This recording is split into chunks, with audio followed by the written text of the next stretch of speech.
আমার দিক থেকে চোখ সরাবে না সায়রা। আমি যখন কথা বলি তখন শুধু আমার দিকেই তাকিয়ে থাকবে।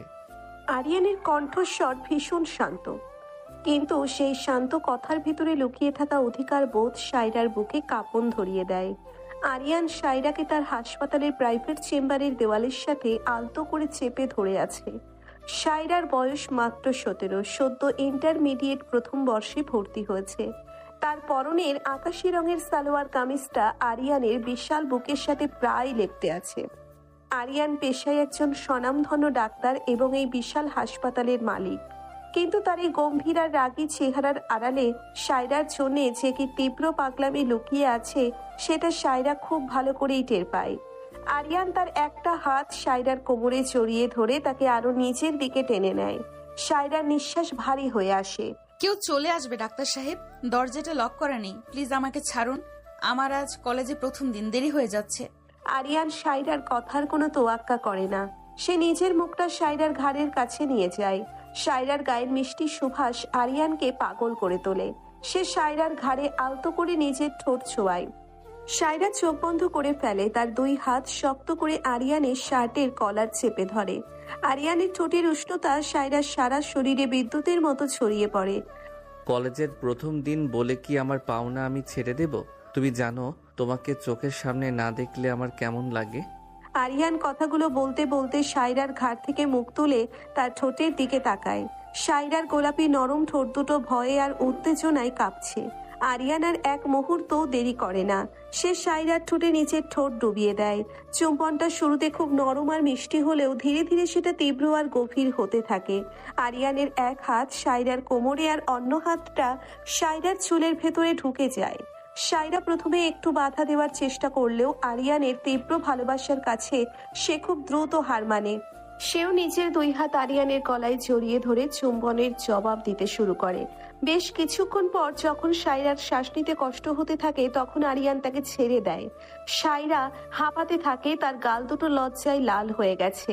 আপনি সত্যি একটা পাগল, আমাকে এবার যেতে দিন, নইলে নীলা আমাকে রেখে একাই কলেজে চলে যাবে। আরিয়ান সায়রার কপালে একটা চুমু এঁকে দিয়ে একটু হাসে। তার সেই হাসিতে যেন দুনিয়ার সব মায়া লুকিয়ে আছে। সে সায়রার অবাধ্য চুলগুলো কানের পেছনে গুছে দেয়। ঠিক আছে যাও, কিন্তু মনে রেখো কলেজ শেষ হওয়া মাত্রই সোজা বাড়িতে ফিরবে। আর কোনো ছেলের সাথে কথা বলার চেষ্টা একদম করবে না। আমার চোখ কিন্তু সব জায়গায় আছে। সায়রার মাথা নেড়ে সম্মতি জানায় এবং দ্রুত চেম্বার থেকে বেরিয়ে যায়। সায়রা চলে যাওয়ার পর আরিয়ানের মুখের সেই নরম হাসিটা মুহূর্তেই গায়েব হয়ে যায়। তার চোখে ফুটে ওঠে এক অদ্ভুত শীতলতা আর নিষ্ঠুরতা। সে তার ডেস্কের উপর রাখা একটি কালো রঙের ফোন হাতে তুলে নেয় এবং একটি নম্বরে ডায়াল করে। কবির, সব রেডি? ফোনের ওপাশ থেকে কবিরের গম্ভীর গলা ভেসে আসে। কবির আরিয়ানের শুধু ডান হাত নয়, আন্ডারওয়ার্ল্ডে আরিয়ানের ছায়াও বটে। বাইরের দুনিয়া জানে আরিয়ান একজন ডাক্তার, কিন্তু এই শহরের অন্ধকার জগতের সবাই জানে সে আসলে কে। হ্যাঁ বস, দাউদের লোকজনকে আমরা ঘিরে ফেলেছি। ওই বেইমানটা আজ রাতে চালানটা রাহুলের হাতে তুলে দেওয়ার প্ল্যান করছিল। ওকে জ্যান্ত চাই আমার সাথে গাদ্দারি করার শাস্তি কি হতে পারে সেটা দাউদকে আজ আমি নিজ হাতে বোঝাবো। আর রাহুলের মুভমেন্টের উপর নজর রাখো। ওই কুকুরটা আজকাল বেশি ঘেউ ঘেউ করছে। ফোন কেটে দিয়ে আরিয়ান তার সাদা অ্যাপ্রনটা খুলে চেয়ারের ওপর রাখে। তার পেশিবহুল শরীরে একটা কালো শার্ট জড়ানো। এই কালো রংটাই যেন তার আসল পরিচয়। সে হাসপাতাল থেকে বেরিয়ে নিজের গাড়িতে গিয়ে ওঠে। ড্রাইভার মতিন গাড়ি স্টার্ট দেয়। স্যার, এখন কোথায় যাব? গোডাউনে চলো মতিন, আজ কিছু আবর্জনা পরিষ্কার করতে হবে। অন্যদিকে সায়রা তখন কলেজের গেটে এসে পৌঁছয়। তার বুকটা তখনও ধুকভুক করছে। আরিয়ানের ছোঁয়া যেন এখনো তার শরীরে লেগে আছে। কলেজের গেটে তার জন্য অপেক্ষা করছিল তার বেস্ট ফ্রেন্ড নীলা। নীলা সায়রার সমবয়সী এবং খুব চটপটে স্বভাবের একটা মেয়ে। কি রে মহারানী, এত দেরি হলো কেন? আমি তো ভাবলাম তুই আজ আসবিই না। তো ডক্টর সাহেব কি তোকে ছাড়তে চাইছিল না? নীলার কথায় সায়রা লজ্জা পেয়ে যায়। সে নীলার হাত ধরে টান দিয়ে কলেজের ভেতরে নিয়ে যেতে থাকে।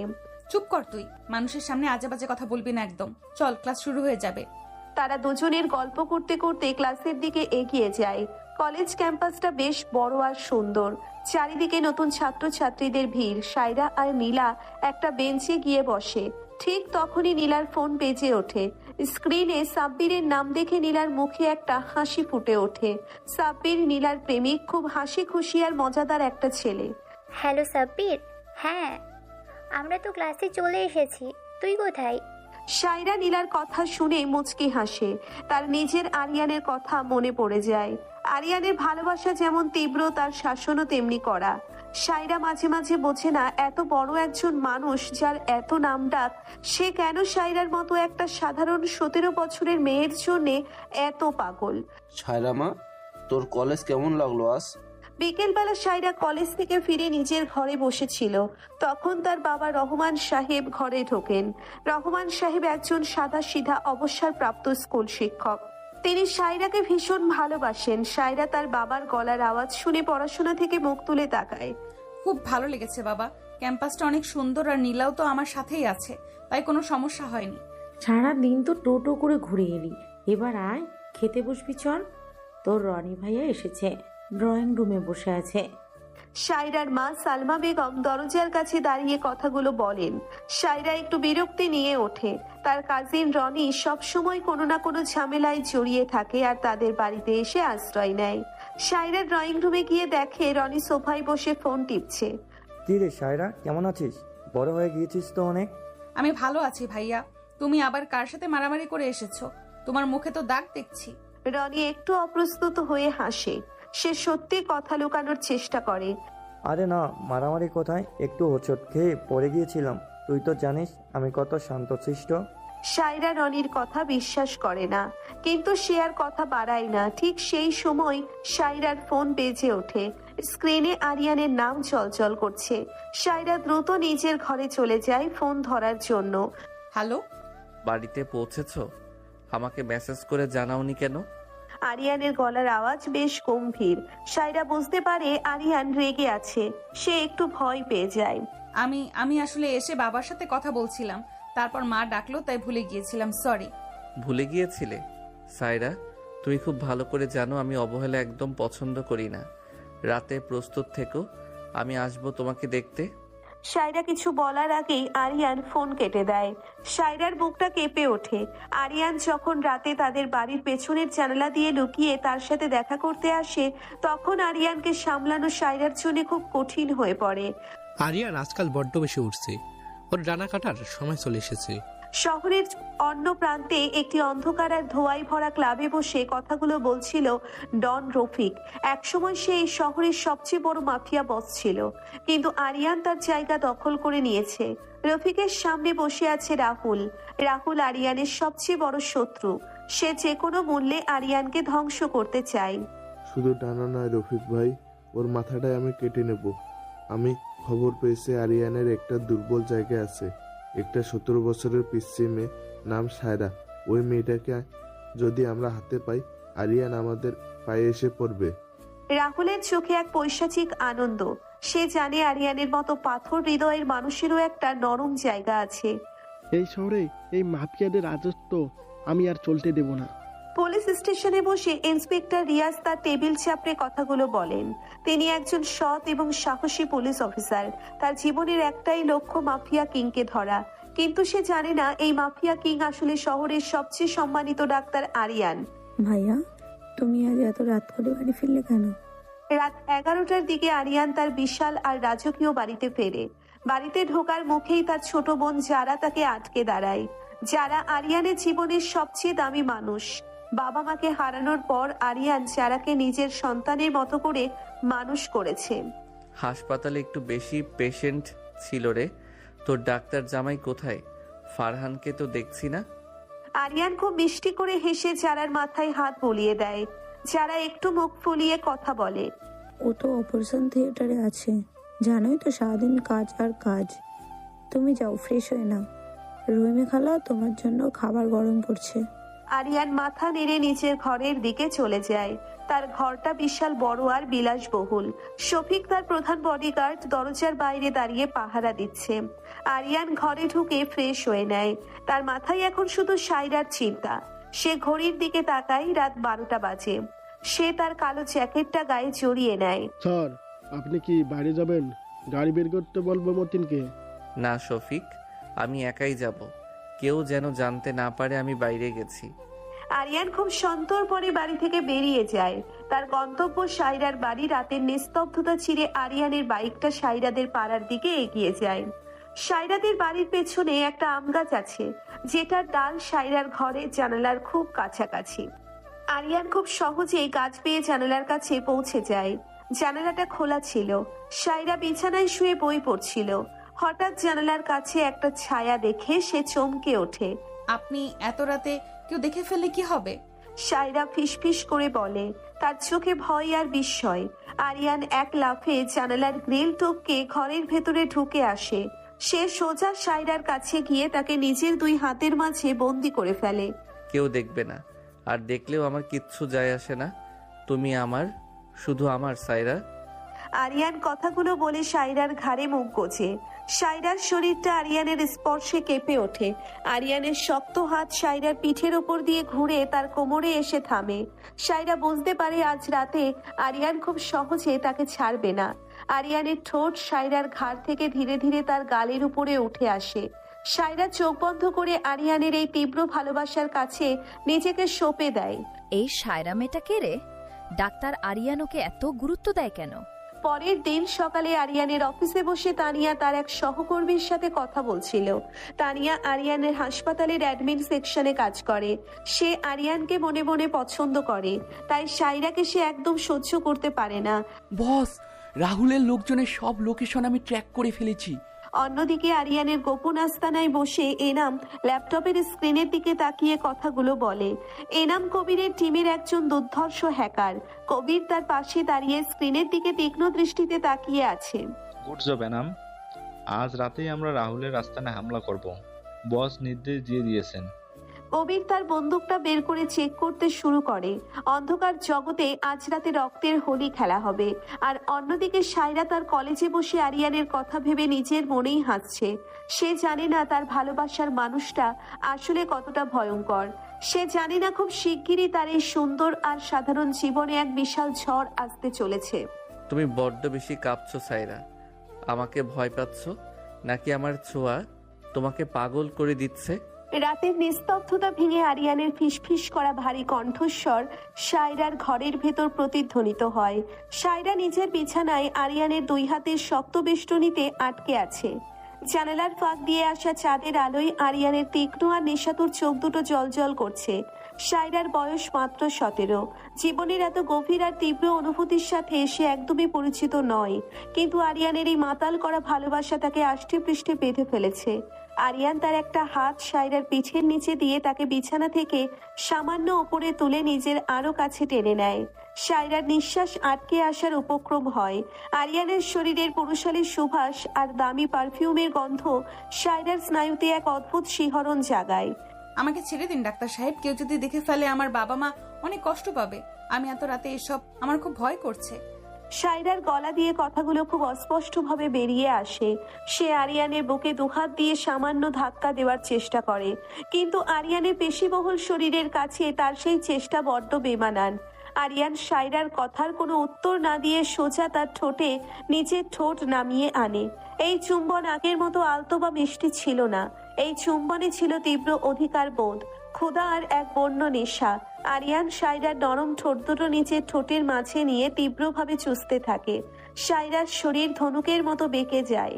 সে আরিয়ানের পিঠ খামচে ধরে নিজের ভারসাম্য বজায় রাখার চেষ্টা করে।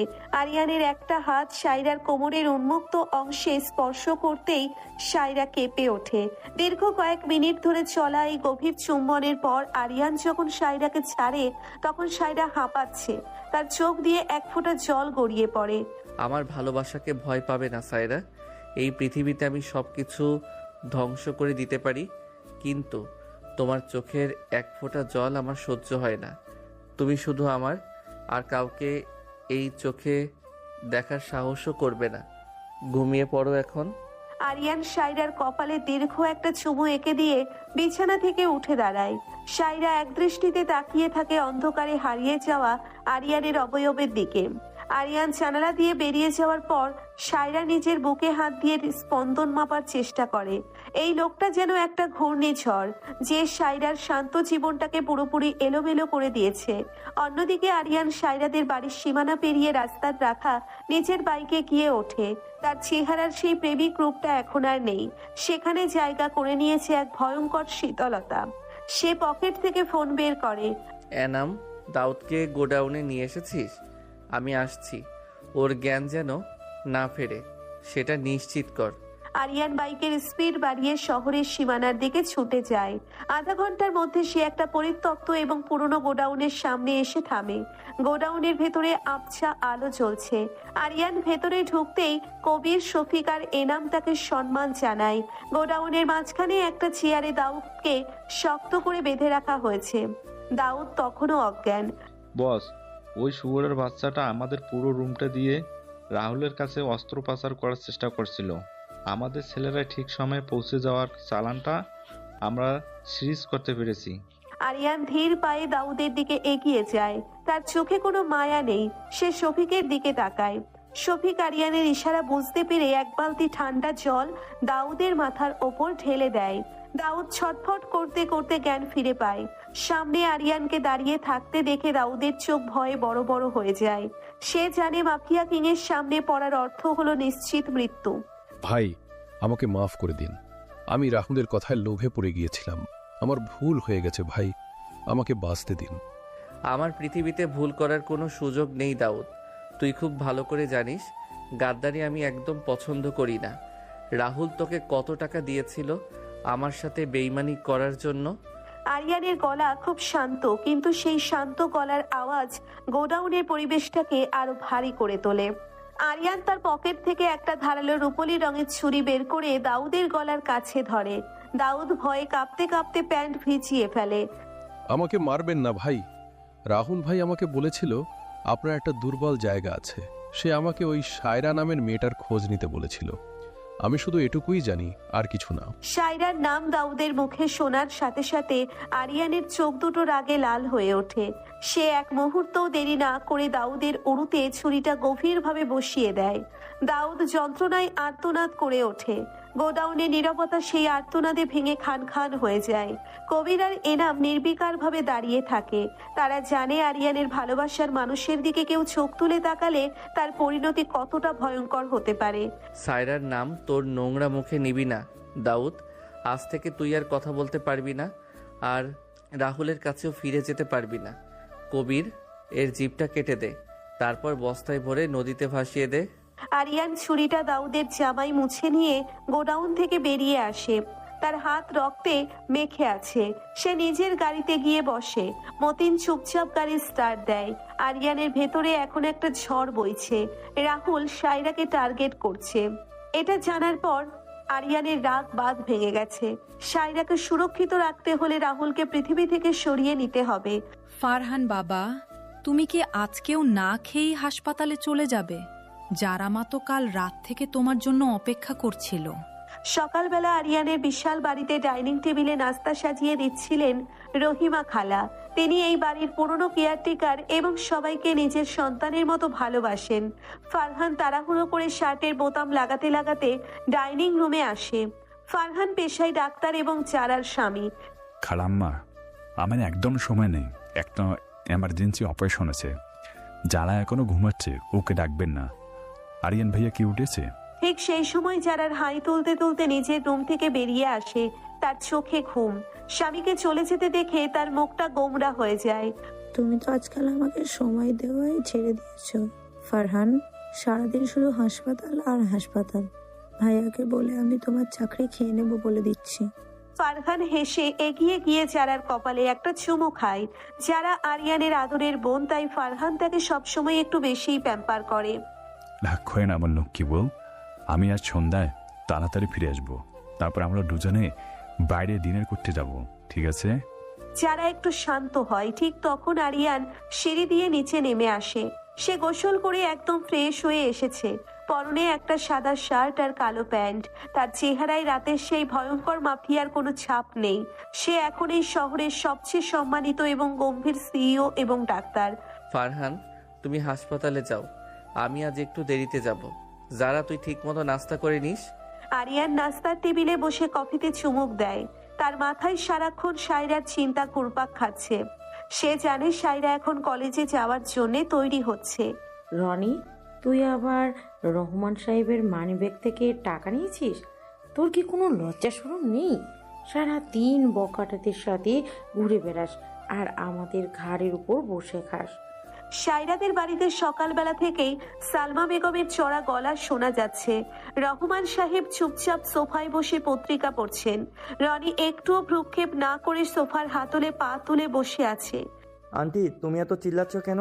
খালুর তো অনেক টাকা। আমাকে মাত্র 1000 টাকা দিলেই কি তার ব্যাংকের ব্যালেন্স শেষ হয়ে যাবে? আমার কিছু দরকারি কাজ আছে, তাই নিয়েছি। ভাইয়া, তুমি কিন্তু দিন দিন সীমা পার করছো। বাবা কিছু বলে না দেখে তুমি যা ইচ্ছা তাই করবে? তোমার এই দরকারি কাজগুলো কি, সেটা কি আমরা জানি না? সায়রা কলেজের ইউনিফর্ম পরে ঘর থেকে বেরিয়ে এসে কথাগুলো বলে। রনি সায়রার দিকে তাকিয়ে একটা বাঁকা হাসি দেয়। রনি আসলে তলে তলে ডন রফিকের দলের সাথে যুক্ত, কিন্তু সেটা এই বাড়ির কেউ জানে না। তুই তো এখন বড় কলেজে পড়িস সায়রা, তোর তো অনেক বড় বড় জায়গা চেনা জানা। তুই নিজের কাজে মন দে, আমার ব্যাপারে নাক গলাতে আসবি না। রহমান সাহেব একটা দীর্ঘশ্বাস ফেলে সায়রাকে থামান। তিনি শান্তিপ্রিয় মানুষ, ঝামেলা পছন্দ করেন না। সায়রার আগে গজগজ করতে করতে কলেজ ব্যাগে বই ঢুকিয়ে বাড়ি থেকে বেরিয়ে যায়। দোস্ত, তুই আজ এত চুপচাপ কেন? তো সেই ডক্টর বাবু কি রাতে স্বপ্নে এসে তোকে বকা দিয়েছে নাকি?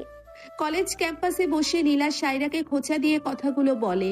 সায়রা অন্যমনস্ক হয়ে ঘাসের দিকে তাকিয়েছিল। রাতের আরিয়ানের সেই তীব্র চুম্বনের কথা মনে পড়তেই সায়রার গাল দুটো লাল হয়ে ওঠে। সে দ্রুত নিজেকে সামলে নেয়। আরে না, রনি ভাইয়ের উপর মেজাজ খারাপ হয়ে আছে। লোকটা এত ফালতু যে কি বলবো। আচ্ছা, সাব্বির ভাইয়া কোথায়? আজ তো তাকে দেখছি না। সায়রার কথার মাঝখানেই সাব্বির পেছন থেকে এসে নীলার চোখ দুটো নিজের হাত দিয়ে ঢেকে দেয়। সাব্বির সবসময় এরকম পাগলামি করে। ম্যাডাম, আপনার এই গরিব প্রেমিককে খুঁজছিলেন বুঝি? আমি তো আপনার হৃদয়ে একদম মাঝখানেই বসে আছি। নীলা সাব্বিরের হাত সরিয়ে দিয়ে হাসতে শুরু করে। সায়রাও ওদের দুজনের এই মিষ্টি খুনসুটি দেখে হাসে, কিন্তু তার মন পড়ে আছে আরিয়ানের কাছে। আরিয়ান তাকে বলেছিল আজ কলেজ শেষে হাসপাতালে যেতে। সায়রা বুঝতে পারছে না আরিয়ান তাকে কেন ডেকেছে, কিন্তু আরিয়ানের নির্দেশ অমান্য করার সাহস তার নেই। রফিক ভাই, দাউদ ধরা পড়েছে। আরিয়ান ও লোক দিয়ে দাউদের জিপ কেটে নদীতে ভাসিয়ে দিয়েছে। শহরের এক অন্ধকার বারে বসে রাহুল রাগে কাঁপতে কাঁপতে গ্লাসের মদ এক ঢোকে গিলে ফেলে। ডন রফিক শান্তভাবে চুরুট টানছে, তার মুখে এক কুটিল হাসি। ধৈর্য রাহুল, আরিয়ান শক্তিশালী হতে পারে, কিন্তু সে অপরাজের নয়। আমি মায়াকে খবর দিয়েছি। মায়া আজ রাতে শহরে এসে পৌঁছাবে। মায়া হলো সেই বিষাক্ত সাপ যে আরিয়ানের সবচেয়ে কাছের মানুষ হয়েও ওর বুকে ছবল মারবে। মায়া, ওই মেয়ে তো আরিয়ানের অতীত ছিল। ও কি আমাদের সাহায্য করবে? মায়া টাকার জন্য নিজের আত্মাও বিক্রি করে দিতে পারে, আর সে আরিয়ানকে নিজের করে পাওয়ার জন্য পাগল। সারা নামের ওই পিচ্ছি মেয়েটাকে রাস্তা থেকে সরানোর জন্য মায়াই যথেষ্ট। অন্যদিকে শহরের সেন্ট্রাল পুলিশ স্টেশনে ইন্সপেক্টর রিয়াজ একটা বিশাল ম্যাপের সামনে দাঁড়িয়ে আছেন। ম্যাপে লাল কালি দিয়ে বিভিন্ন এলাকার মার্ক করা আছে। রিয়াজ একজন ইনফরমার জেরা করেছেন। তুই আমাকে শুধু এটা বল, এই বয়স লোকটা আসলে কে? সে কিভাবে এত নীরবে পুরো শহরের আন্ডারঅল কন্ট্রোল করছে? স্যার, বোসের আসল চেহারা কেউ দেখেনি, তবে আমি শুধু এটুকু জানি বোসের ডান হাত কবির ভাই খুব শিগগিরই রাহুলের আস্তানায় বড় ধরনের একটা হামলা করতে যাচ্ছে।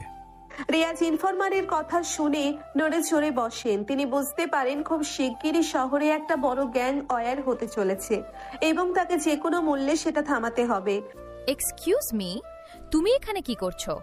এটা কি তোমার কলেজ পেয়েছো যে যখন খুশি ঢুকে পড়বে? দুপুরবেলা সায়রা কলেজ শেষ করে আরিয়ানের বিশাল হাসপাতালে এসে পৌঁছয়। সে আরিয়ানের প্রাইভেট চেম্বারের দিকে যাচ্ছিল, তখনই তানিয়া তার পথ আটকে দাঁড়ায়। তানিয়া হাসপাতালের অ্যাডমিন সেকশনে কাজ করে এবং সে মনে মনে আরিয়ানকে নিজের করে পাওয়ার স্বপ্ন দেখে। সায়রার মতো একটা সাধারণ মেয়েকে আরিয়ান কেন এত পাত্তা দেয় সেটা তানিয়ার সহ্য হয় না। আমি ডাক্তার আরিয়ানের সাথে দেখা করতে এসেছি। উনি আমাকে আসতে বলেছিলেন, দয়া করে আমাকে যেতে দিন। ডাক্তার আরিয়ানের অনেক কাজ আছে, তোমার মতো পিচ্চি মেয়েদের সাথে আড্ডা দেওয়ার সময় উনার নেই। তুমি বরং যাও গিয়ে পড়াশোনা করো। তানিয়া খুব তাচ্ছিল্যের সাথে কথাগুলো বলে। সায়রা অপমানিত বোধ করে, তার চোখে জল চলে আসে। সে পেছন ফিরে চলে যেতে নেবে, ঠিক তখনই একটা ভারী এবং শীতল কণ্ঠস্বর পুরো করিডোরে গমগম করে ওঠে।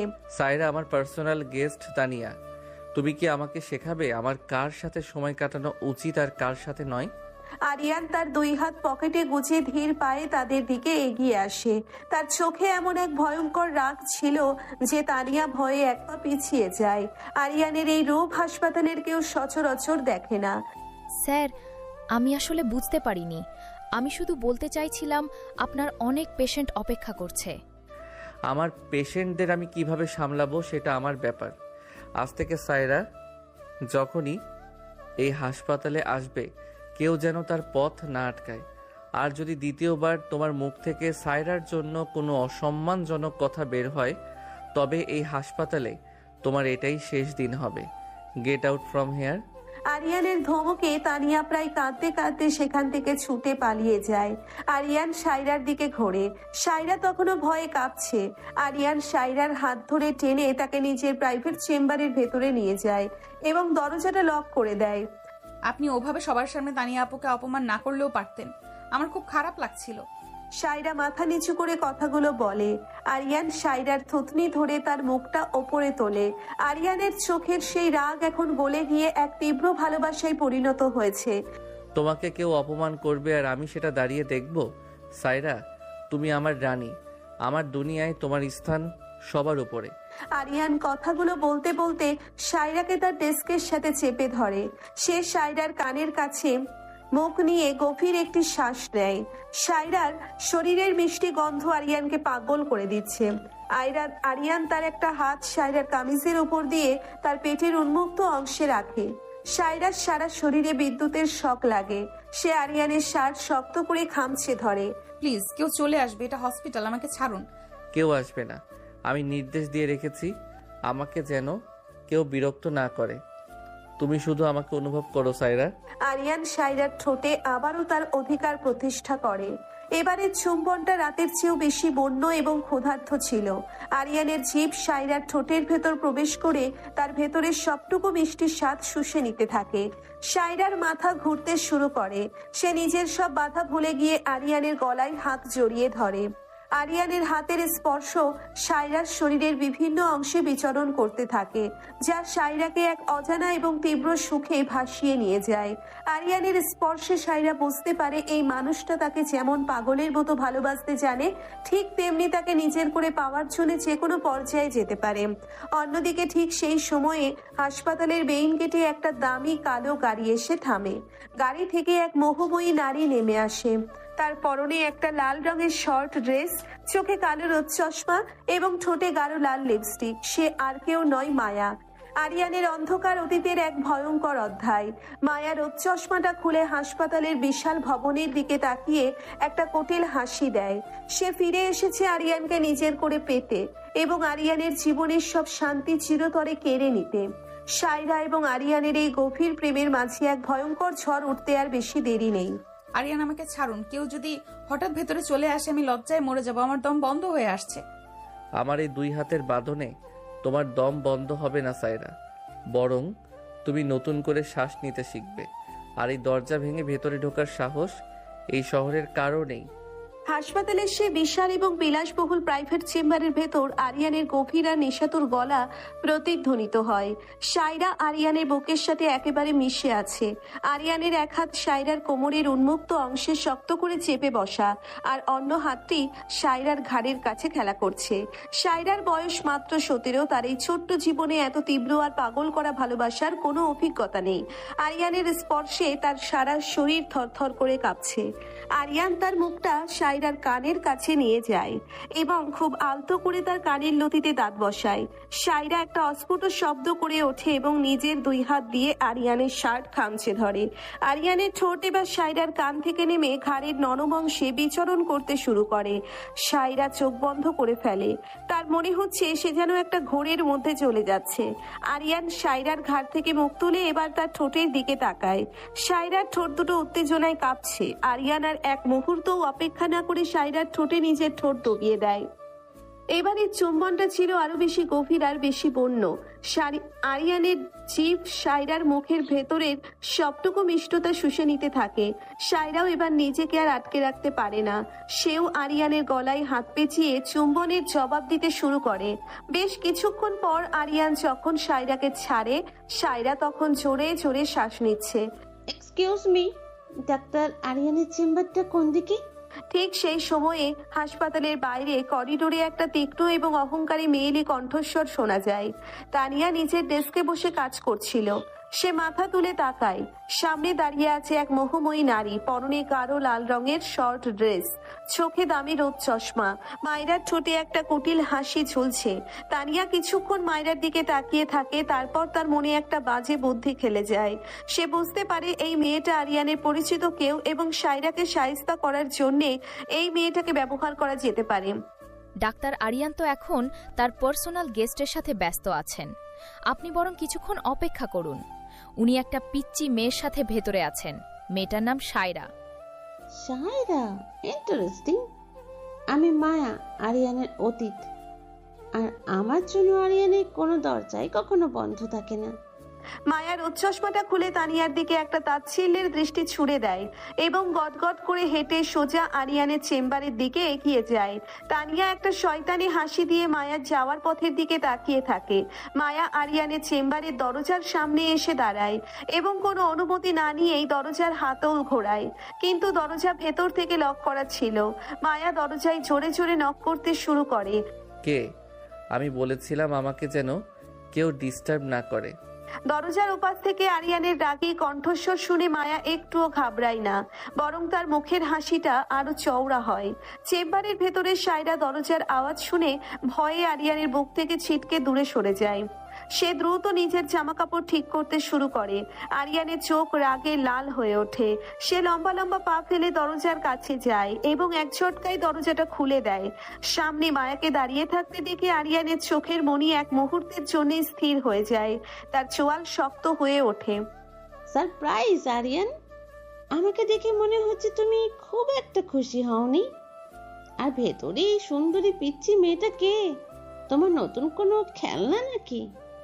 মায়ার কথা শেষ হওয়ার আগেই আরিয়ান তার হাতটা শক্ত করে চেপে ধরে, তাকে চেম্বারের বাইরে করিডোরের দিকে টেনে নিয়ে যায় এবং সায়রার দিকে তাকিয়ে দরজাটা আবার লক করে দেয়।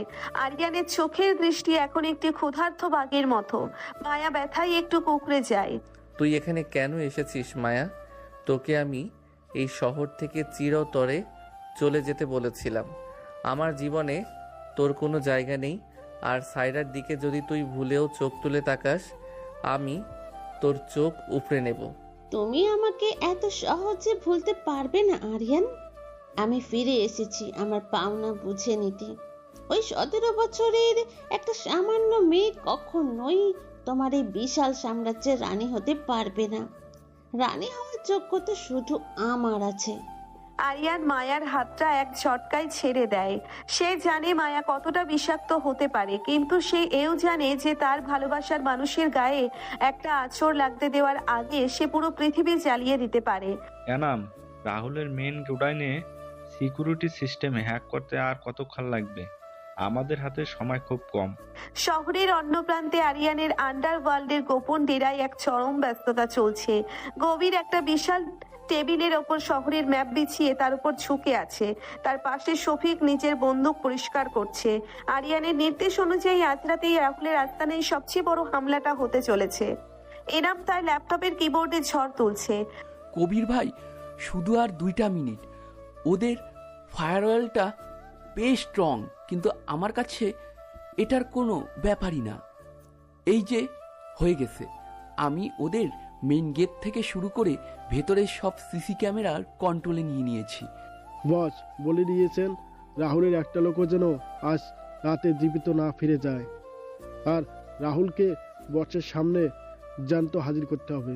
মতিন গাড়ি রেডি রাখছে। কবির একটা স্যাডিটিক হাসি হাসে। সে তার জ্যাকেটের ভেতর থেকে 2টো লোডেড পিস্তল বের করে নিজের কোমরে গুজে নেয়। আরিয়ানের এই টিমটা অন্ধকারের এক ভয়ঙ্কর মৃত্যুদূত, যারা তাদের বসের একটা ইশারায় যে কোনো কিছু ধ্বংস করে দিতে পারে। আমার এতগুলো টাকার চালান আরিয়ান গায়েব করে দিল। দাউদকে মেরে ফেললো।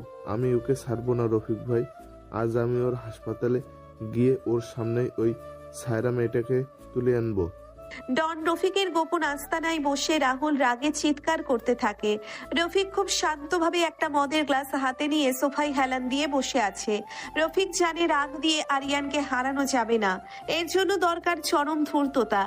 বোকামি করিস না রাহুল, আরিয়ান এখন পুরো সতর্ক। তুই যদি সরাসরি ওর সামনে যাস, ও তোকে কুকুরের মতো মারবে।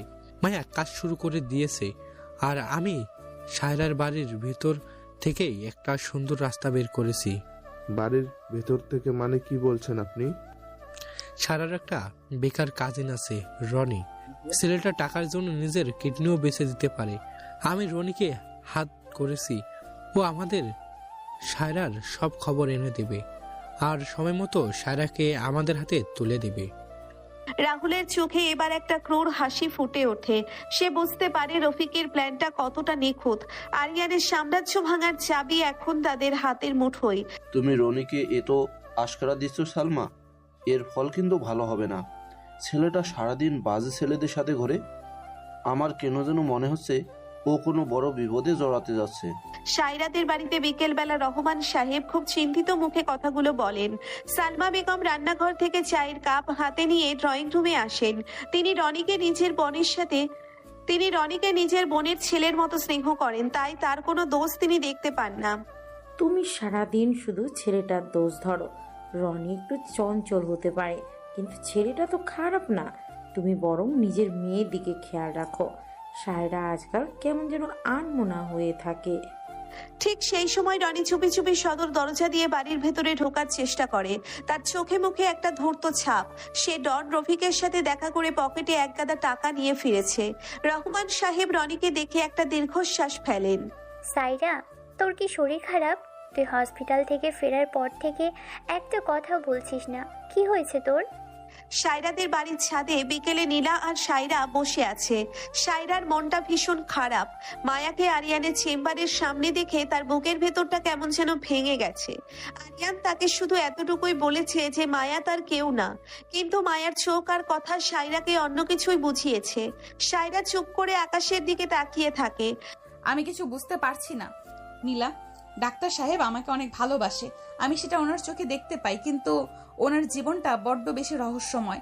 আমার খুব ভয় হয় জানিস, যদি সবকিছু হারিয়ে ফেলি। নীলা সায়রার হাতটা শক্ত করে চেপে ধরে। সে বুঝতে পারে তার বন্ধু একটা খুব জটিল সম্পর্কের মাঝে জড়িয়ে পড়েছে।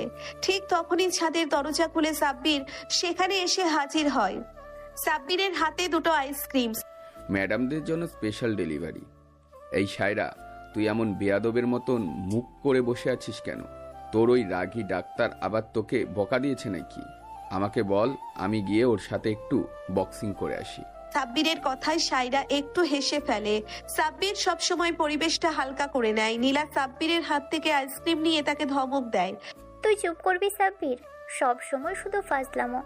সাইরা এমনিতেই টেনশনে আছে। যারা, এই দেখো আমি কত তাড়াতাড়ি চলে এসেছি। তোমার জন্য পছন্দের রেড ভেলভেট কেকও নিয়ে এসেছি। সন্ধ্যার দিকে আরিয়ানের বাড়িতে ফারহান একটা কেকের বাক্স হাতে নিয়ে ঘরে ঢোকে। যারা সোফায় বসে টিভি দেখছিল, ফারহানকে এত তাড়াতাড়ি দেখে তার চোখ দুটো খুশিতে চকচক করে ওঠে। সে ছুটে গিয়ে ফারহানকে জড়িয়ে ধরে। সত্যি তুমি আজ তাড়াতাড়ি এসেছো?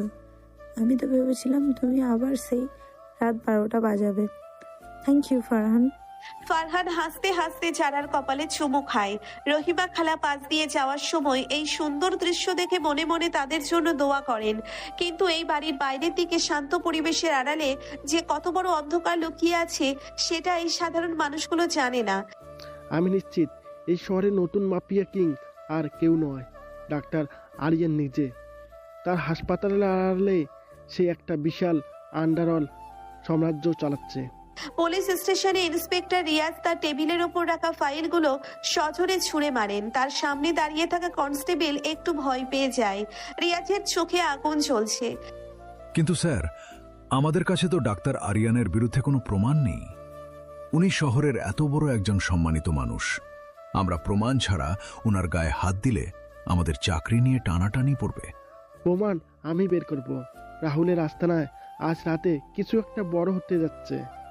আমি আমার সোর্স থেকে খবর পেয়েছি। আজ রাতে আমি হাতে নাতে ওদের ধরবো। রাত 10টার দিকে আরিয়ানের কালো রঙের বিলাসবহুল গাড়িটা সায়রাদের বাড়ির মোড়ে এসে থামে। মতিন ড্রাইভিং সিটে বসা, আরিয়ান পেছনের সিটে বসে আছে। সে সায়রাকে মেসেজ করে নিচে আসতে বলেছে। সায়রা একটা কালো রঙের ওড়না জড়িয়ে খুব সাবধানে বাড়ি থেকে বেরিয়ে গাড়ির কাছে আসে। আরিয়ান ইশারা করতেই মতিন গাড়ি থেকে নেমে একটু দূরে গিয়ে দাঁড়ায়। সায়রা গাড়ির পেছনের দরজা খুলে ভেতরে ঢুকতেই আরিয়ান তাকে এক টানে নিজের কোলের ওপর বসিয়ে দেয়। আপনি পাগল হয়ে গেছেন, কেউ দেখে ফেললে তো আমাকে সিটে বসতে দিন। আমার নিজের জিনিসের উপর বসতে আমার কারো অনুমতির দরকার নেই। আর মায়াকে দেখে তুমি খুব ভয় পেয়ে গেছো, তাই না? আরিয়ানের গলা খুব নরম, কিন্তু তার চোখের দৃষ্টি তীব্র। গাড়ির ভেতরের আবছা আলোয় আরিয়ানের পুরুষালী চেহারাটা আরো বেশি আকর্ষণীয় লাগছে। সায়রা আরিয়ানের বুকের ওপর 2 হাত রেখে নিজেকে সামলানোর চেষ্টা করে, কিন্তু আরিয়ানের শক্ত 2 হাত সায়রার কোমর পেঁচিয়ে তাকে আরো নিজের দিকে চেপে ধরে। ওই মেয়েটা কে ছিল? উনি কেন বললেন যে ওনার জন্য আপনার দরজা সবসময় খোলা থাকে? আপনি কি আমাকে মিথ্যা বলছেন? সায়রার চোখে জল টলমল করতে থাকে। আরিয়ান সেই জল দেখতে পেয়ে একটুও দেরি না করে সায়রার ঠোঁটে নিজের ঠোঁট নামিয়ে আনে। সে সায়রাকে কথা বলার কোনো সুযোগই দেয় না। এই চুম্বনটা ছিল সব সন্দেহের অবসান ঘটানোর জন্য। আরিয়ানের ঠোঁটের সেই বন্য আর তীব্র ভালোবাসায় সায়রার সব অভিমান গলে জল হয়ে যায়। সে নিজের 2 হাত আরিয়ানের চুলে ঢুকিয়ে দিয়ে চুম্বনের সাথে নিজেকে ভাসিয়ে দেয়। আরিয়ান তার একটা হাত সায়রার পিঠের নিচ দিয়ে নিয়ে গিয়ে তার শরীরের খাঁজগুলো অনুভব করতে থাকে। সায়রা সুখ আর উত্তেজনায় একটা ছোট শব্দ করে আরিয়ানের ঠোঁটের ভেতর নিজের ঠোঁট এলিয়ে দেয়। মায়া, আমার একটা ভুল অতীত ছিল সায়রা, কিন্তু তুমি আমার বর্তমান এবং আমার ভবিষ্যৎ। আমার রক্তে শুধু তোমার নাম লেখা আছে। এরপর যদি তুমি আমার ভালোবাসাকে সন্দেহ করো, আমি কিন্তু তোমাকে কঠিন শাস্তি দেব। আরিয়ান সায়রার ঘাড়ের ওপর মুখ রেখে গভীর একটা শ্বাস নিয়ে কথাগুলো বলে। সায়রা আরিয়ানের শক্ত বুকের সাথে লেপ্টে থাকে। সে বুঝতে পারে এই মানুষটার হাত ছেড়ে যাওয়ার কোনো উপায় তার নেই। সে শুধু আরিয়ানের জন্য তৈরি হয়েছে। ঠিক সেই মুহূর্তে একটু দূর থেকে একটা ছায়া তাদের গাড়ির দিকে তীক্ষ্ণ দৃষ্টিতে তাকিয়েছিল। ছায়াটা আর কেউ নয়, রনি। রনির হাতে একটা ফোন। সে ডন রফিককে কল করছে। অন্ধকার জগতে এক ভয়ঙ্কর তুফান ওঠার জন্য সবকিছু এখন পুরোপুরি প্রস্তুত। তোমার এই নরম ঠোঁটগুলো আমাকে পাগল করে দেয় সায়রা। আমি চাইলেও এই নেশা থেকে বের হতে পারবো না, আর বের হতে চাইও না। গাড়ির পেছনের সিটে আবছা অন্ধকারে আরিয়ানের গলাটা ভারী আর নরম উত্তেজনায় কাঁপছে। সায়রা আরিয়ানের কোলের ওপর বসে আছে, তার 2 হাত আরিয়ানের গলার সাথে পেঁচানো। আরিয়ানের এক হাত সায়রার কোমরের উন্মুক্ত অংশে শক্ত করে চেপে বসা, যেন সে সায়রাকে নিজের শরীরের সাথে মিশিয়ে নিতে চায়। আরিয়ান সায়রার ঠোঁটে একটানা চুমু খেয়ে চলেছে। চুম্বনের তীব্রতায় সায়রার শ্বাস প্রশ্বাস দ্রুত হয়ে গেছে। সায়রার পরনের কালো ওড়নাটা আগেই সিটের একপাশে খসে পড়েছে। আরিয়ান তার অন্য হাতটা সায়রার পিঠের নিচ দিয়ে নিয়ে গিয়ে তার ভেতরের নরম অংশে স্পর্শ করে। সায়রা বিদ্যুৎ স্পৃষ্টের মতো কেঁপে ওঠে এবং আরিয়ানের ঠোঁটের ভেতর একটা মিষ্টি গোঙানির শব্দ করে। আরিয়ান সায়রাকে কোনো কথা বলার সুযোগ না দিয়ে নিজের জিভ দিয়ে সায়রার মুখের ভেতরের প্রতিটি কোণ থেকে মিষ্টতা শুষে নিতে থাকে। সায়রা নিজের সমস্ত অস্তিত্ব যেন আরিয়ানের কাছে সঁপে দিয়েছে। সে নিজের আঙ্গুলগুলো আরিয়ানের ঘন চুলে ঢুকিয়ে দিয়ে চুম্বনের সাথে সমান তালে সাড়া দিতে শুরু করে। 10 মিনিট ধরে চলা এই দীর্ঘ এবং বন্য চুম্বনের পর আরিয়ান যখন সায়রাকে ছাড়ে, তখন দুজনেরই হাঁপানি শুরু হয়েছে। সায়রার গাল দুটো লজ্জায় লাল। সে আরিয়ানের বুকে মুখ লুকিয়ে ফেলে। আপনি বড্ড বেশি অসভ্য হয়ে যাচ্ছেন দিন দিন। যদি কেউ গাড়ির ভেতরে উকি দেয়, মতিন ভাইয়া তো বাহিরে দাঁড়িয়ে আছেন, আমাকে এবার যেতে দিন। আরিয়ান সায়রার কথার কোনো উত্তর না দিয়ে তাকে আরো শক্ত করে বুকে জড়িয়ে ধরে। সে সায়রার চুলে মুখ গুজে তার ঘ্রাণ নিতে থাকে। এই মেয়েটা তার জীবনের সবচেয়ে বড় দুর্বলতা এবং সবচেয়ে বড় শক্তি। আরিয়ানের মনে হয় সায়রাকে বুকের ভেতর লুকিয়ে রাখতে পারলে হয়তো পৃথিবীর কোনো অশুভ ছায়া তাকে ছুঁতে পারবে না। মতিন বাইরের দিকে তাকিয়ে আছে, সে এদিকে ঘুরবে না। আর আমার গাড়ির কাজ সম্পূর্ণ কালো, বাইরে থেকে কেউ কিচ্ছু দেখতে পাবে না। তুমি শুধু আমার কাছে থাকো সায়রা, তোমাকে ছাড়া আমার একটা মুহূর্ত ভালো লাগে না। সায়রা আরিয়ানের বুকের ধুকপুকানি শুনতে পায়। এত বড় একজন মানুষ যার ইশারায় পুরো হাসপাতাল চলে, সে একজন সাধারণ 17 বছরের মেয়ের জন্য কতটা পাগল সেটা ভেবে সায়রার নিজেরই অবাক লাগে। সায়রা আলতো করে আরিয়ানের বুকে একটা চুমু এঁকে দেয়। এরপর সে নিজেকে সামলে নিয়ে আরিয়ানের কোল থেকে নেমে পাশের সিটে বসে এবং নিজের ওড়নাটা ঠিক করে গায়ে জড়িয়ে নেয়। আমি এবার যাই, বাবা হয়তো এতক্ষণে খুঁজছেন আমাকে, কাল সকালে তো আবার দেখা হবেই। আরিয়ান সায়রার কপালে দীর্ঘ একটা চুমু দিয়ে তাকে গাড়ি থেকে নামার অনুমতি দেয়। সায়রা খুব সন্তর্পণে গাড়ি থেকে নেমে নিজের বাড়ির দিকে পা বাড়ায়। মতিন এসে আবার ড্রাইভিং সিটে বসে। স্যার, এবার কোথায় যাব? হাসপাতালে নাকি সোজা বাড়িতে? বাড়িতে চলো মতিন, আজ রাতে আমার অনেক কাজ আছে। কবিরকে মেসেজ করে দাও, আমি ওর আপডেটের জন্য অপেক্ষা করছি। আরিয়ানের গাড়িটা স্টার্ট দিয়ে চোখের পলকে রাস্তার অন্ধকারে হারিয়ে যায়, কিন্তু একটু দূরে একটা ল্যাম্পপোস্টের আড়ালে দাঁড়িয়ে পুরো দৃশ্যটা নিজের ফোনে রেকর্ড করে নিয়েছে রনি। রনির মুখে একটা শয়তানি হাসি। সে ডন রফিককে কল ডায়াল করে। রফিক ভাই, আপনার কথা অক্ষরে অক্ষরে মিলে গেছে। ডাক্তার আরিয়ান এই সায়রার জন্যই পাগল। আমি মাত্র ওদের গাড়ির ভিতরে কিছু ভিডিও রেকর্ড করলাম। সায়রা তো এইমাত্র বাড়িতে ঢুকলো। ফোনের ওপাশ থেকে ডন রফিকের অট্টহাসি শোনা যায়। রফিকের পাশে বসে আছে রাহুল আর মায়া। রফিকের ড্রয়িং রুমটা ধোঁয়ায় আচ্ছন্ন। সাবাস রনি, তুই কাল সকালে ঠিক সময়ে সায়রাকে নিয়ে আমাদের বলা জায়গায় চলে আসবি। তোর অ্যাকাউন্টে আমি 1 লাখ টাকা ট্রান্সফার করে দিয়েছি এক্ষুনি। রফিক ভাই, রনি কি কাজটা ঠিকমতো করতে পারবে? আমার তো মনে হচ্ছে ওই পিচ্চি মেয়েটাকে আমি নিজেই গিয়ে তুলে নিয়ে আসি। ডন রফিক ফোন কেটে দিয়ে রাহুলের দিকে তাকায়। তার চোখ দুটো ধূর্ত শিয়ালের মতো চকচক করছে। তুই বড্ড তাড়াহুড়ো করিস রাহুল। আরিয়ানের এলাকায় ঢুকে সায়রাকে তুলে আনা মানে নিজের মৃত্যু ডেকে আনা। রনিও নিজের ভাই, সায়রা ওকে সন্দেহ করবে না। আর মায়া তো আছেই, মায়া কাল সায়রাকে রিসিভ করার দায়িত্ব তোর।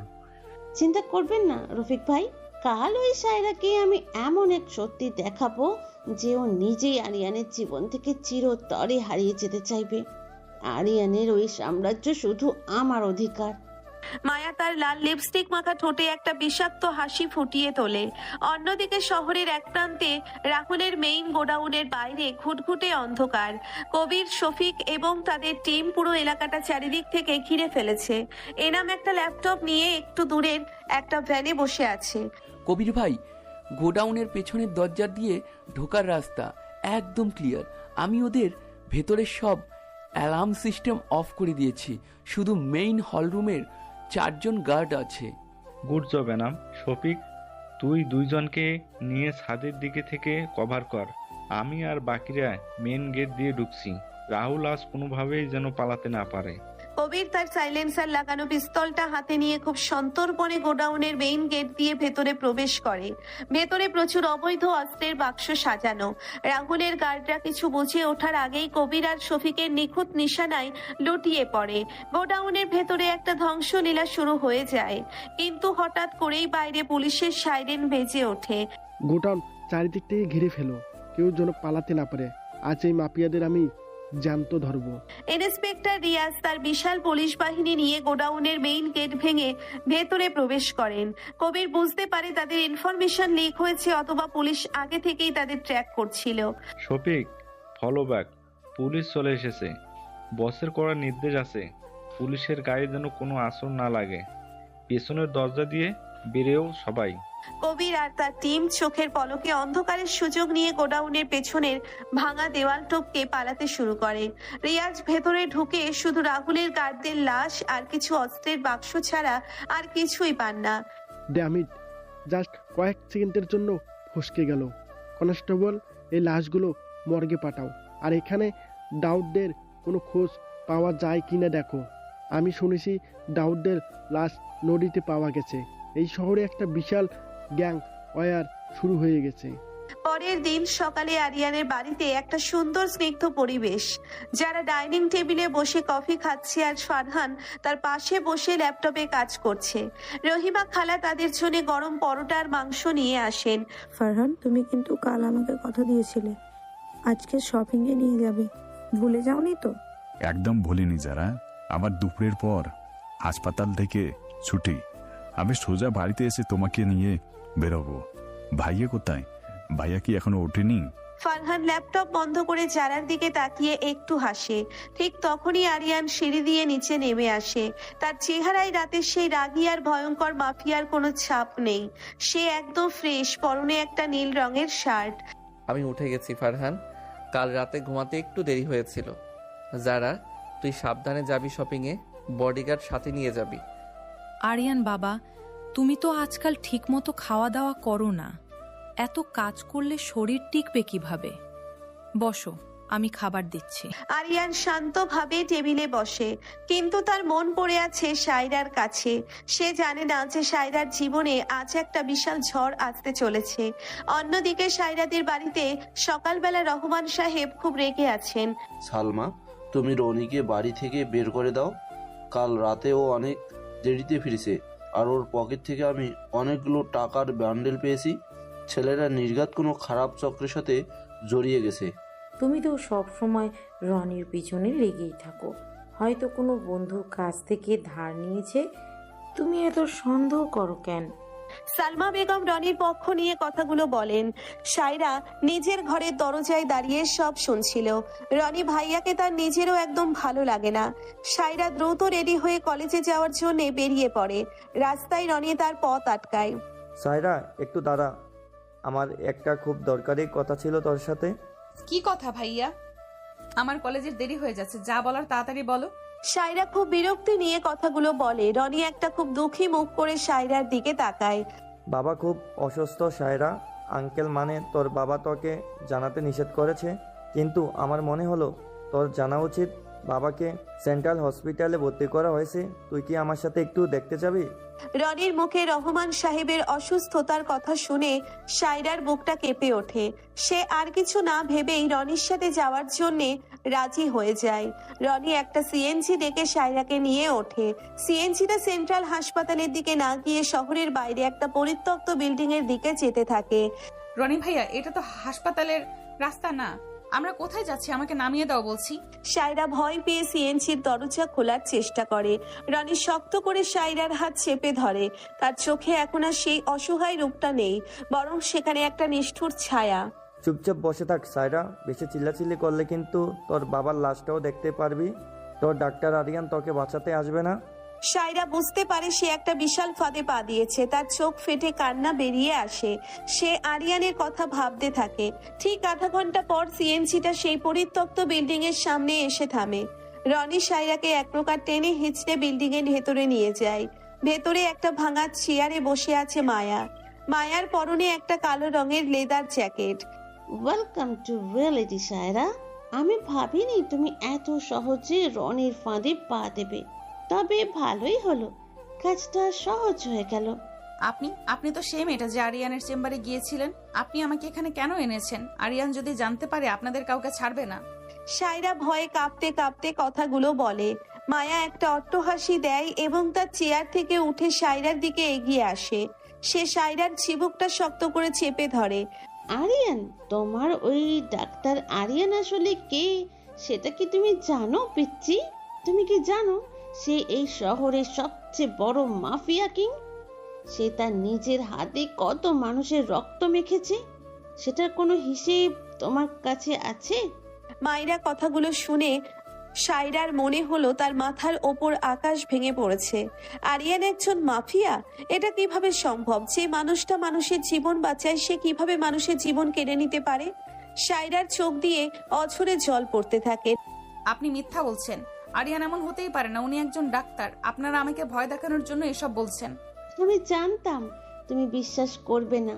রনি, ওকে সেই ভিডিওগুলো দেখাতো যেখানে ওর সাথে ডাক্তার আরিয়ান নিজের হাতে দাউদের জিভ কাটছে। রনি তার পকেট থেকে ফোন বের করে একটা ভিডিও প্লে করে সায়রার চোখের সামনে ধরে।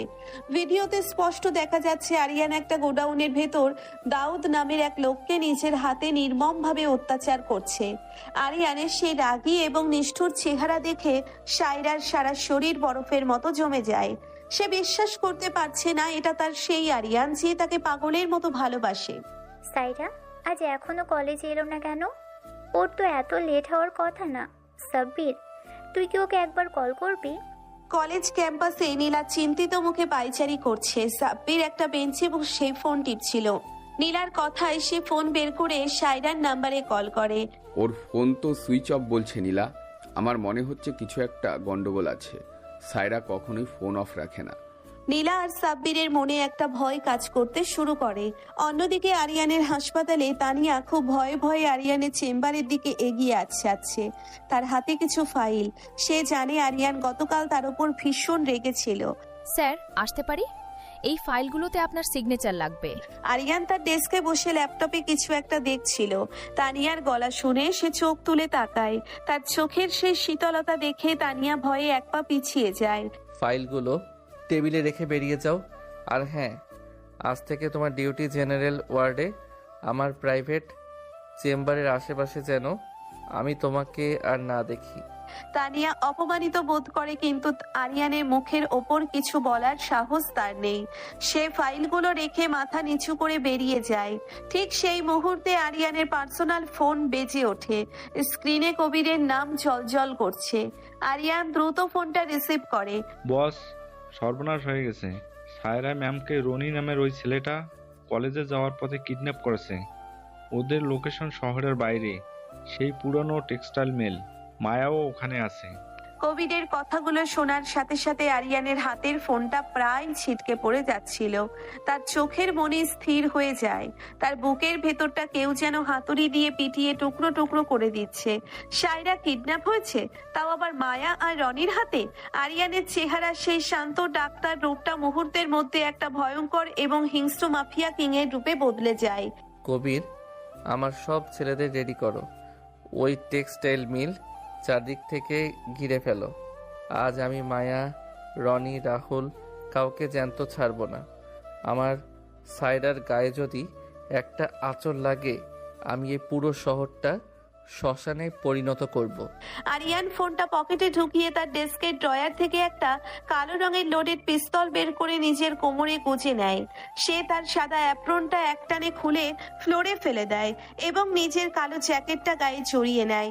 আরিয়ান যখন তার চেম্বার থেকে বেরিয়ে করিডোর দিয়ে হাঁটছিল, তখন তার চোখে সেই ভয়ঙ্কর আগুন দেখে হাসপাতালের স্টাফরা ভয়ে দেওয়ালের সাথে সেটে যায়। আজ আরিয়ান কোনো ডাক্তার নয়, আজ সে শুধুমাত্র একজন মাফিয়া কিং, যে তার ভালোবাসার মানুষকে বাঁচানোর জন্য মৃত্যুর দেবতা হয়ে বেরিয়েছে। এই শহরের বাতাস আজ রক্তে লাল হতে চলেছে। কি হলো সায়রা? নিজের সাধের ডাক্তারের আসল রূপ দেখে একদম বোবা হয়ে গেলে? নাকি এখনো বিশ্বাস হচ্ছে না যে তোমার আরিয়ান আসলে একজন খুনি? পুরনো টেক্সটাইল মিলের সেই স্যাঁতসেঁতে এবং অন্ধকার ঘরের ভেতর মায়ার তীক্ষ্ণ গলা প্রতিধ্বনিত হয়। সায়রা মেঝের ওপর হাঁটু মুড়ে বসে আছে। তার চোখ দিয়ে অঝরে জল পড়ছে। একটু আগে ফোনে দেখা আরিয়ানের সেই ভয়ঙ্কর এবং নিষ্ঠুর রূপটা তার চোখের সামনে বারবার ভেসে উঠছে। সায়রার 17 বছরের ছোট্ট জীবনে সে এখনো কত বড় আঘাত পায়নি। যে মানুষটাকে সে নিজের জীবনের চেয়েও বেশি ভালোবেসেছে, যার ছোঁয়ায় সে নিজেকে পৃথিবীর সবচেয়ে সুরক্ষিত মেয়ে বলে মনে করেছে, সেই মানুষটা আসলে এই শহরের সবচেয়ে ভয়ঙ্কর মাফিয়া কিং। সায়রার বুকটা ব্যথায় ফেটে যাচ্ছে। সে নিজের 2 হাত দিয়ে মুখ ঢেকে ফুপিয়ে কেঁদে ওঠে। মায়া একটা শয়তানি হাসি দিয়ে সায়রার চারপাশে হাঁটতে থাকে। ঘরের এক কোণে রনি একটা ময়লা চেয়ারে বসে ডন রফিকের দেওয়া টাকার বান্ডিল গুনছে। তার চোখে লোভের এক বিভৎস ছায়া। বেশি কেটে লাভ নেই সায়রা, তোর বাবা মায়ের কাছে আমি অনেক আগেই খবর পাঠিয়ে দিয়েছি যে তুই আমার সাথে আছিস এবং নিরাপদ আছিস। কিন্তু আসল সত্যিটা হলো, আজ তোর এই সুন্দর মুখটা আরিয়ানকে ধ্বংস করার চেয়ে বড় হাতিয়ার হতে চলেছে। রনি ভাইয়া, তুমি এত নিচে নামতে পারলে? বাবা তোমাকে নিজের ছেলের মতো ভালোবাসতো, আর তুমি টাকার জন্য আমাকে এই গুন্ডাদের হাতে তুলে দিলে। আল্লাহ তোমার বিচার করবে। আল্লাহর বিচার পরে হবে পিসি, আগে আজ আরিয়ানের বিচার আমি নিজ হাতে করব। ঘরের ভাঙা দরজা দিয়ে ডন রফিক এবং রাহুল ভেতরে প্রবেশ করে। রাহুলের চোখে এক পৈশাচিক আনন্দ। সে সায়রার দিকে এগিয়ে গিয়ে সায়রার চুল শক্ত করে মুঠি করে ধরে তাকে টেনে দাঁড় করায়। সায়রা যন্ত্রণায় চিৎকার করে ওঠে। রাহুলের নোংরা হাতের স্পর্শে সায়রার সারা শরীর ঘিন ঘিন করে ওঠে। এই সেই মেয়ে যার জন্য আরিয়ান আমার কোটি কোটি টাকার ব্যবসা ধ্বংস করছে। আজ আমি আরিয়ানের চোখের সামনে এই মেয়েটার এমন অবস্থা করব যে আরিয়ান নিজের মৃত্যু নিজে চাইবে। একদম ঠিক বলেছ রাহুল। আরিয়ানকে বুঝিয়ে দিতে হবে যে ওর অহংকারের পতন কিভাবে করতে হয়। ওর বিশাল সাম্রাজ্য আজ আমাদের পায়ের নিচে লুটোপুটি খাবে। অন্যদিকে শহরের রাস্তা ছিঁড়ে আরিয়ানের কালো গাড়িটা পাগলের মতো ছুটছে। ড্রাইভিং সিটে মতিন বসে আছে, তার কপালে ঘাম। আরিয়ান পেছনের সিটে বসে নিজের পিস্তলে বুলেট লোড করছে। তার চোখ দুটো রাগে একদম লাল হয়ে আছে। তার চেহারায় এখন আর কোনো ডাক্তারের নম্রতা নেই, সেখানে জায়গা করে নিয়েছে এক ভয়ঙ্কর মৃত্যুর দেবতা। কবির এবং সফিক পেছনের দুটো গাড়িতে তাদের বিশাল বাহিনী নিয়ে আরিয়ানকে ফলো করছে। মতিন, গাড়ির স্পিড আরো বাড়াও। আমার সায়রার গায়ে যদি ওই কুকুরগুলো একটা আঁচড়ও দেয়, আমি আজ পুরো শহর জ্বালিয়ে দেব। এনামকে বলো মিলের সব সিসিটিভি ক্যামেরা হ্যাক করে আমাদের লোকজনকে পজিশন নিতে বলতে। মতিন গাড়ির অ্যাক্সিলেটারের আরো জোরে চেপে ধরে। আরিয়ানের বুকের ভেতরটা ছটফট করছে। সায়রার ভয়ার্থ মুখটা তার কল্পনায় ভেসে উঠতেই আরিয়ানের হাতের শিরাগুলো ফুলে ওঠে। সে জানে মায়া সায়রাকে সব সত্যি জানিয়ে দিয়েছে। সায়রা হয়তো তাকে এখন প্রচন্ড ঘৃণা করছে, কিন্তু আরিয়ানের কাছে এখন সায়রার ঘৃণার চেয়ে সায়রার জীবন বাঁচানোটা বেশি গুরুত্বপূর্ণ। সাব্বির, তুমি নীলাকে নিয়ে গাড়িতে বসো। রহমান সাহেব, আপনারা একদম প্যানিক করবেন না। আমরা সায়রাকে সঠিক উদ্ধার করে আনবো। আমার সোর্স কনফার্ম করেছে যে আরিয়ান এবং রাহুলের গ্যাং ওই টেক্সটাইল মিলে সবাই মুখোমুখি হতে যাচ্ছে। পুলিশ স্টেশনের বাইরে ইন্সপেক্টর রিয়াজ তার বিশাল পুলিশ বাহিনী নিয়ে রেডি হচ্ছেন। সায়রার ফোন ট্র্যাকিং এবং সাব্বিরের দেওয়া তথ্যের ভিত্তিতে রিয়াজ জানতে পেরেছেন সায়রা কোথায় আছে। রহমান সাহেব এবং সালমা বেগম ভয়ে এবং চিন্তায় প্রায় বাকরুদ্ধ হয়ে গেছেন। সালমা বেগম বুঝতে পারছেন রনিকে অন্ধের মতো বিশ্বাস করে তিনি কত বড় ভুল করেছেন। নীলা সাব্বিরের বুকে মাথা রেখে কাঁদছে। সাইরার কিছু হয়ে গেলে আমি বাঁচবো না সাব্বির। ও তো কোনো দোষ করেনি, ও কেন ওই মাফিয়াদের নোংরা খেলার শিকার হবে? শান্ত হ নীলা, রিয়াজ স্যার আছে তো। আর আমার মন বলছে সায়রার কিচ্ছু হবে না। চল আমরাও স্যারের সাথে যাব। পুলিশের কনভয় সাইরেন বাজিয়ে টেক্সটাইল মিলের দিকে ছুটে যায়। এদিকে টেক্সটাইল মিলের বাইরে চারিদিকে ঘুটঘুটে অন্ধকার। আরিয়ানের গাড়িগুলো শব্দহীনভাবে মিলের চারপাশে এসে থামে। এনাম তার ল্যাপটপ নিয়ে একটা ভ্যানের ভেতর বসে পুরো সিস্টেম কন্ট্রোল করছে। বস, ভেতরে রাহুলের 15 জন গার্ড আছে, মেইন গেটে 5 জন, আর বাকি সায়রা ম্যামের ঘরের বাইরে। রাফিক, রাহুল, মায়া আর রনি সবাই ভেতরে আছে। বস, আপনি শুধু নির্দেশ দিন, 3 মিনিটের মধ্যে আমরা পুরো এলাকা পরিষ্কার করে দেব। কেউ যেন জীবিত না ফেরে। চলো। আরিয়ান তার হাতের পিস্তলটা শক্ত করে ধরে মেইন গেটের দিকে এগিয়ে যায়। কবির এবং সফিক তাদের লোক নিয়ে দুই দিক থেকে আক্রমণ শুরু করে। সাইলেন্সার লাগানো বন্দুকের গুলিতে একের পর এক রাহুলের গার্ডরা মাটিতে লুটিয়ে পড়তে থাকে। রক্তের গন্ধে চারিদিকের বাতাস ভারী হয়ে ওঠে। আরিয়ান কারো দিকে ফিরেও তাকাচ্ছে না, তার লক্ষ্য শুধু একটাই, সায়রার কাছে পৌঁছানো। কিসের আওয়াজ হচ্ছে বাইরে? গার্ডরা সব কোথায় গেল? ঘরের ভেতর রাহুল আর রফিক চমকে ওঠে। ঠিক সেই মুহূর্তেই ঘরের পুরনো লোহার দরজাটা এক প্রচন্ড লাথিতে ভেঙে নিচে পড়ে যায়। দরজার সামনে দাঁড়িয়ে আছে আরিয়ান। তার কালো শার্টের বেশ কিছু জায়গায় রক্তের দাগ। তার চোখের দৃষ্টিতে যে আগুন জ্বলছে তা দেখে রনির হাত থেকে টাকার বান্ডিলগুলো নিচে পড়ে যায়। মায়া এক পা পিছিয়ে যায়। সায়রা ফ্যালফ্যাল করে আরিয়ানের দিকে তাকিয়ে থাকে। তোদের মৃত্যুর সময় হয়ে গেছে। আরিয়ান কথা শেষ করার আগেই তার হাতের পিস্তল গর্জে ওঠে। রফিক কিছু বুঝে ওঠার আগেই একটা বুলেট তার বুক ফুঁড়ে বেরিয়ে যায়। রফিক রক্তবমি করতে করতে মাটিতে লুটিয়ে পড়ে। রাহুল ভয়ে পেছনের দিকে পালাতে যায়, কিন্তু কবির এবং শফিক পেছন থেকে এসে তাকে ঘিরে ফেলে। রনি ভয়ে কাঁপতে কাঁপতে সায়রার পেছনে লুকানোর চেষ্টা করে। আমাকে মারবেন না ভাই, আমি তো শুধু টাকার জন্য কাজ করেছি, আমাকে ছেড়ে দিন। তুই সায়রার গায়ে হাত দিয়েছিস, তোর কোনো ক্ষমা নেই। আরিয়ান এগিয়ে গিয়ে রনির কলার ধরে শূন্যে তুলে এক প্রচন্ড ঘুষি মারে তার মুখে। রনির কয়েকটা দাঁত ভেঙে ছিটকে পড়ে যায়। আরিয়ান রনিকে ছুঁড়ে ফেলে দেয় ঘরের এক কোণে। মায়া তখনও স্থির হয়ে দাঁড়িয়ে আছে। সে বুঝতে পারছে আজ তার সব খেলা শেষ। তুমি আমাকেও মারবে আরিয়ান? তোমার সায়রা তো সব সত্যি জেনে গেছে। ও কি আর কখনো তোমাকে একজন খুনি মাফিয়া হিসেবে মেনে নেবে? সায়রা আমাকে মেনে নিক বা না নিক সেটা ওর ব্যাপার, কিন্তু তোকে আমি আজ নিজ হাতে শেষ করব। তুই আমার সবচেয়ে পবিত্র জিনিসে দাগ লাগানোর চেষ্টা করেছিস। আরিয়ান মায়ার দিকে বন্দুক তাক করে। সায়রা এতক্ষণ জমেছিল, কিন্তু আরিয়ানের এই ভয়ঙ্কর রূপ দেখে সে আজ চুপ থাকতে পারে না। সে ছুটে গিয়ে আরিয়ানের সামনে দাঁড়ায় এবং 2 হাত দিয়ে আরিয়ানের বন্দুক ধরা হাতটা নিচের দিকে নামিয়ে দেয়। আর না, প্লিজ, আর কাউকে মারবেন না। আপনি কি সত্যি একজন খুনি? আপনি কি সত্যি মাফিয়া কিং? আমাকে বলুন যে এগুলো সব মিথ্যে। সায়রার চোখ থেকে অঝরে জল পড়ছে, তার গলা ভেঙে গেছে। আরিয়ান সায়রার দিকে তাকিয়ে তার হাতের বন্দুকটা মেঝের উপর ফেলে দেয়। তার চোখের সেই ভয়ঙ্কর রাগ মুহূর্তেই গলে গিয়ে এক বুক ভাঙা কষ্টে পরিণত হয়। সে সায়রার 2 গাল নিজের 2 হাতের মুঠোয় নেয়। আমি খুনি সায়রা, আমি এই শহরের অন্ধকার জগতের রাজা।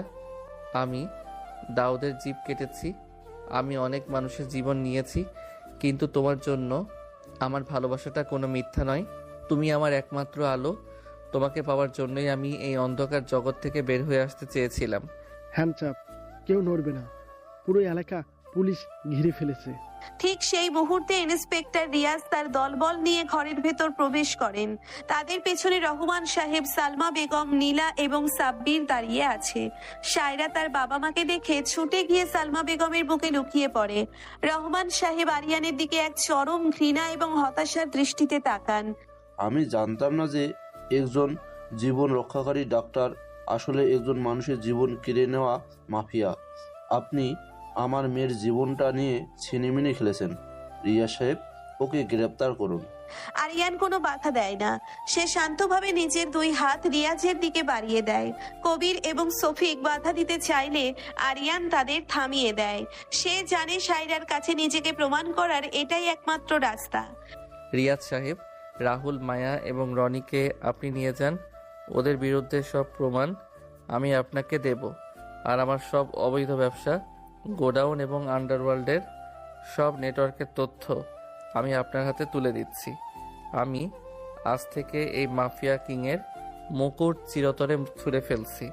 আমি শুধু একজন সাধারণ মানুষ হয়ে সায়রার কাছে ফিরে যেতে চাই। রিয়াজ আরিয়ানের কথা শুনে বেশ অবাক হন। তিনি বুঝতে পারেন ভালোবাসার শক্তি কতটা প্রবল হতে পারে। পুলিশ রাহুল, মায়া এবং রনিকে হাতকড়া পরিয়ে নিয়ে যায়। তানিয়া হাসপাতালের টিভিতে ব্রেকিং নিউজ দেখে স্তব্ধ হয়ে বসে থাকে। যারা এবং ফারহান আরিয়ানের এই সত্যিটা জানতে পেরে কান্নায় ভেঙে পড়ে, আর রহিমা খালা জায়নামাজে বসে আরিয়ানের জন্য দোয়া করতে থাকেন।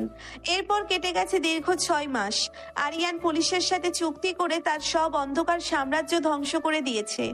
আইনের চোখে সে এখন সম্পূর্ণ মুক্ত এবং শুধু একজন সাধারণ ডাক্তার। এই 6 মাস সায়রা আরিয়ানের সাথে কোনো যোগাযোগ করেনি। আরিয়ান প্রতিদিন সায়রার বাড়ির সামনে এসে দাঁড়িয়ে থাকতো, কিন্তু সায়রা কখনো জানালা দিয়ে তাকায়নি। সায়রার মন বারবার আরিয়ানকে ক্ষমা করতে চাইলেও তার মাফিয়ার অতীত সায়রাকে আটকে রাখতো। কিন্তু আজ সায়রা আর নিজেকে আটকে রাখতে পারেনি। রাতের বেলা আরিয়ানের বিশাল বাড়ির ড্রয়িং রুমে আজ উৎসবের আমেজ। যারা, ফারহান, নীলা, সাব্বির এবং রহমান সাহেব সবাই উপস্থিত। আজ আরিয়ান এবং সায়রার বিয়ে। সায়রা বুঝতে পেরেছে আরিয়ান নিজের সব অন্ধকার অতীত শুধুমাত্র সায়রার জন্যে চিরতরে মুছে ফেলেছে। ভালোবাসার কাছে সব অপরাধ বোধ হার মেনেছে। আমি কি আসবো? আরিয়ানের বিশাল এবং বিলাসবহুল বেডরুমের দরজায় লাল রঙের ভারী বেনারসি শাড়ি পরে দাঁড়িয়ে আছে সায়রা। তার সারা শরীরে গহনার সাজ। আরিয়ান জানালার কাছে দাঁড়িয়ে ছিল। সায়রার গলা শুনে সে দ্রুত ঘুরে দাঁড়ায়। আরিয়ানের পরনে একটা কালো রঙের সিল্কের পাঞ্জাবি। সে ধীর পায়ে সায়রার দিকে এগিয়ে যায় এবং কোনো কথা না বলে সায়রাকে সোজা নিজের কোলে তুলে নেয়। সায়রা একটু চমকে উঠে আরিয়ানের গলায় 2 হাত পেঁচিয়ে ধরে। আমি জানতাম তুমি ফিরে আসবে। তুমি ছাড়া আমার এই জীবনে আর কোনো কিছুর অস্তিত্ব নেই। আরিয়ান সায়রাকে নিয়ে বিছানার উপর আলতো করে শুইয়ে দেয়। ঘরের নীল রঙের আবছা আলোয় সায়রার মায়াবী মুখটা আরিয়ানকে মাতাল করে তোলে। আরিয়ান সায়রার শাড়ির আঁচলটা সরিয়ে দেয়। সায়রার শরীর উত্তেজনায় কাঁপতে শুরু করে। আরিয়ান সায়রার কানের কাছে মুখ নিয়ে ফিসফিস করে কিছু বলে, যা শুনে সায়রার গাল দুটো লজ্জায় একদম লাল হয়ে যায়। আপনি এখনো আগের মতোই অসভ্য আছেন। ডাক্তার হলেও আপনার ভেতরে সেই পাগলটা মরে যায়নি। আরিয়ান একটা মুচকি হাসি দিয়ে সায়রার ঠোঁটে নিচে ঠোঁট নামিয়ে আনে। এই চুম্বনটা আগের সব চুম্বনের চেয়ে সম্পূর্ণ আলাদা ছিল। এতে কোনো ভয় ছিল না, কোনো লুকোচুরি ছিল না, এতে ছিল সম্পূর্ণ অধিকার এবং এক তীব্র তৃষ্ণা। আরিয়ানের জিভ সায়রার মুখের ভেতর প্রবেশ করে তাকে এক অজানা সুখে ভাসিয়ে নিয়ে যায়। আরিয়ানের শক্ত হাত সায়রার ব্লাউজের ফিতেগুলো খুব নিপুণভাবে খুলে ফেলে। সায়রার উন্মুক্ত পিঠে আরিয়ানের হাতের উষ্ণ স্পর্শ লাগতেই সায়রা আরিয়ানের বুকের ভেতর বুক লুকিয়ে একটা দীর্ঘশ্বাস ছাড়ে। আজ আর কোনো বাধা নেই সায়রা, আজ তুমি শুধু আমার আর আমি শুধু তোমার। আরিয়ানের ঠোঁট সায়রার ঘাড় থেকে নেমে তার গলার কাছে বিচরণ করতে থাকে। সায়রা নিজের দুই হাত আরিয়ানের চুলে ঢুকিয়ে দিয়ে তাকে আরো নিজের কাছে টেনে নেয়। দুজনের শরীরের ঘর্ষণে এক চরম উষ্ণতা তৈরি হয়। আরিয়ান সায়রার শরীরের প্রতিটি কোণ নিজের ঠোঁট এবং হাতের ছোঁয়ায় অনুভব করতে থাকে। সায়রার মুখ দিয়ে ছোট ছোট সুখের গোঙানি বের হতে থাকে। ভালোবাসার এই চরম এবং অন্তরঙ্গ মুহূর্তে তারা দুজন নিজেদের সব সত্তা একে অপরের কাছে সঁপে দেয়। অন্ধকার অতীতকে পেছনে ফেলে মাফিয়া কিং আরিয়ান তার রানী সায়রাকে নিয়ে এক নতুন আলোকময় জীবনের সূচনা করে, যেখানে শুধুই আছে তাদের দুজনের